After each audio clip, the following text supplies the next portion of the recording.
Hello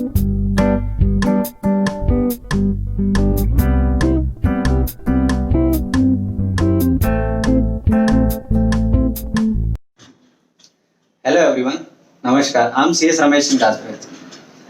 पिछली बार हमें कुछ सजेशन मिले जिनको इनकॉर्पोरेट करके हम इस बार वीडियो बना रहे हैं। उसमें से एक सजेशन ये था कि हम बाइलिंगुअल जो वीडियो बना रहे हैं वो ना बना के किसी इंडिविजुअली एक एक टॉपिक पे एक एक वीडियो बनाएं।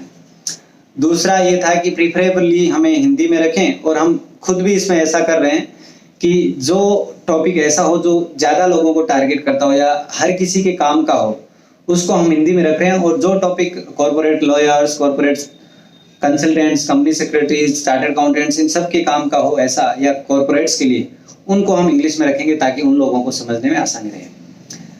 इसके साथ एक सजेशन ये भी आया कि when I was in college I was relationship manager with a leading share broking firm. तो उनका सजेशन था कि मैं शेयर मार्केट के ऊपर जो लोगों की भ्रांतियां हैं उसको दूर करने के लिए आप कुछ उसके बेसिक्स के ऊपर कुछ वीडियो बनाया जाए ऐसा। तो शेयर मार्केट को लेकर के अगर हम कहें तो मार्केट में बहुत सी भ्रांतियां हैं। कुछ लोगों को ऐसा लगता है कि शेयर मार्केट का मतलब हो गया सट्टा है एकदम। कुछ लोगों को लगता है शेयर मार्केट का मतलब कि आपका पैसा पड़ा है, आपको उठा के लाना है। किसी को लगता है कि एक इन्वेस्टमेंट का अच्छा ऑप्शन है। तो ये सब चीज़ों में एक्चुअल क्या है, रियलिटी क्या है, इन सब चीज़ों पे मैं कोशिश करूंगा कि इन सब चीज़ों को क्लियर करूं। आज का जो हमारा विषय है, आज का हमारा जो सब्जेक्ट, इसके अंदर केवल ये टारगेट करेंगे कि शेयर मार्केट की, स्टॉक मार्केट की हिस्ट्री क्या है और उसके अंदर बेसिक चीज़ें, शेयर मार्केट में क्या होता है, बस। उसके बाद आने वाली हम एक पूरी सीरीज करेंगे जिसके अंदर हम शेयर मार्केट में यूज होने वाली टर्म्स जैसे मार्जिन मनी क्या है, अपर सर्किट क्या है, लोअर सर्किट क्या है ना, इसी तरह से मिड कैप, स्मॉल कैप, ये सब चीजें आप जो टर्म्स यूज करते हैं, इन सब टर्म्स का मतलब क्या है उसको यूज करेंगे। उसके बाद में हम डीमेट अकाउंट के ऊपर एक करेंगे, डीमेट अकाउंट क्या है, और उसके बाद में ट्रेडिंग कैसे की जाती है, और लास्ट में स्टॉक एनालाइजेशन वाला, इस किसी एक स्टॉक को उठा के उसके प्लस और माइनस को हम एनालाइज करेंगे। ये हम लास्ट में उसमें करेंगे। तो आज का हमारा हिस्ट्री में है। तो अगर हम एक साथ में ये भी है कि स्टॉक मार्केट आपका ऐसा जरिया है, अगर आपको उसमें कि कोई भी प्रोफेशन देखिए, अगर आप कोई भी प्रोफेशन परस्यू करते हैं तो उसके अंदर आपको पूरा टाइम और डेडिकेशन और R&D करनी होती है। तो स्टॉक मार्केट भी ऐसा ही, ऐसा नहीं है कि बैठे बैठे कर दिया किसी में इन्वेस्टमेंट भी तो पैसा आ गया, ऐसा नहीं होने वाला। तो स्टॉक मार्केट में भी ऐसा ही है कि आपको रिसर्च और उसमें पूरा समय देना होता है डेडिकेशन के साथ। अगर आप सही R&D के साथ इन्वेस्टमेंट करते हैं तो आप इन्फ्लेशन रेट जो होती है, महंगाई दर, उसको बीट कर सकते हैं। यानी जितनी इन्फ्लेशन से आपका खर्चा बढ़ने वाला है वो खर्चा आप इधर से कवर कर सकते हैं स्टॉक मार्केट से। दूसरा इसके अंदर एक चीज ये है कि अगर R&D के साथ सही किया जाए तो आप गोल्ड और रियल एस्टेट से ज्यादा रिटर्न शेयर मार्केट देता है, लेकिन सब्जेक्ट टू बेटर है ना R&D और डेडिकेशन IP से। अब इसके अंदर है कि सबसे पहले अगर हम हिस्ट्री में जाएं तो 1854 यानी 1854 के अंदर दलाल स्ट्रीट को एक फिक्स लोकेशन बना दिया गया जो BSC के बराबर में है।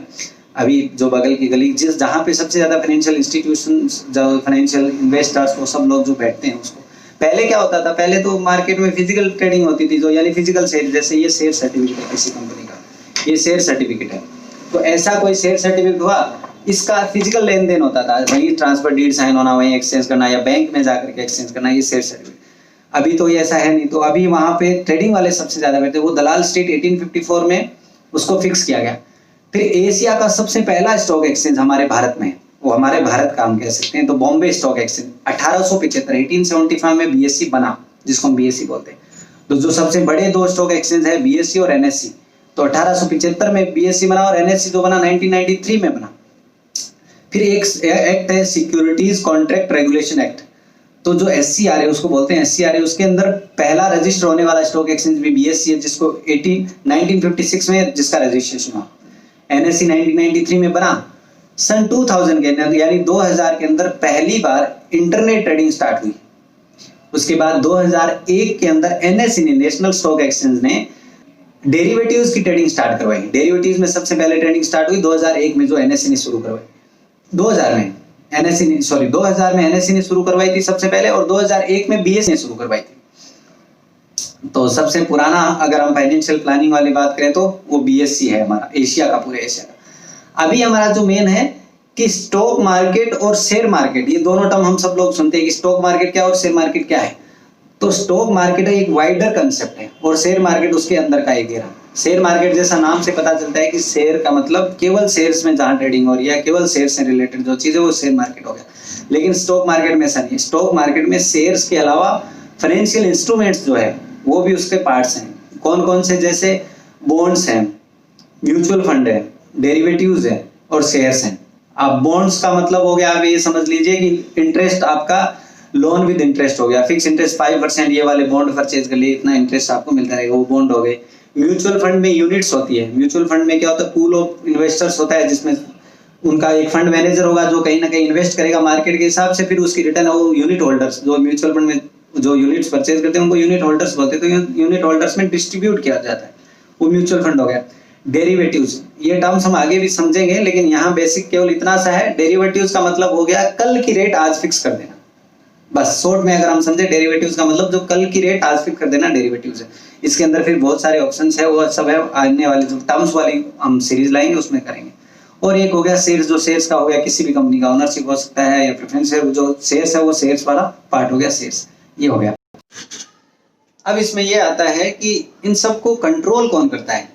तो सेबी, हम सब ने नाम सुना है SEBI, stock and exchange board of India, SEBI जो है उन सबको कंट्रोल करता है। तो सेबी का जो मेन काम है, तो पहला काम है to protect the interest of investors, यानी जो इन्वेस्टर्स हैं उनका हित प्रभावित ना हो, उनके हित को कोई दिक्कत ना हो, उनके हित की रक्षा करना वो सेबी का काम है। दूसरा हो गया to regulate the stock exchanges, जो स्टॉक एक्सचेंजेस है उनको रेगुलेट करना। और तीसरा हो गया development of stock market, stock market में कोई डेवलपमेंट हो, कुछ नया करना, ये काम सेबी का रहता है। तो ये हमारा एक पहला जो था स्टॉक मार्केट कहाँ से शुरू हुआ, आने वाले समय में हम स्टॉक मार्केट की टर्म्स और बाकी धीरे धीरे उन सब पे वीडियो लाएंगे। तो thank you all for watching, keep watching.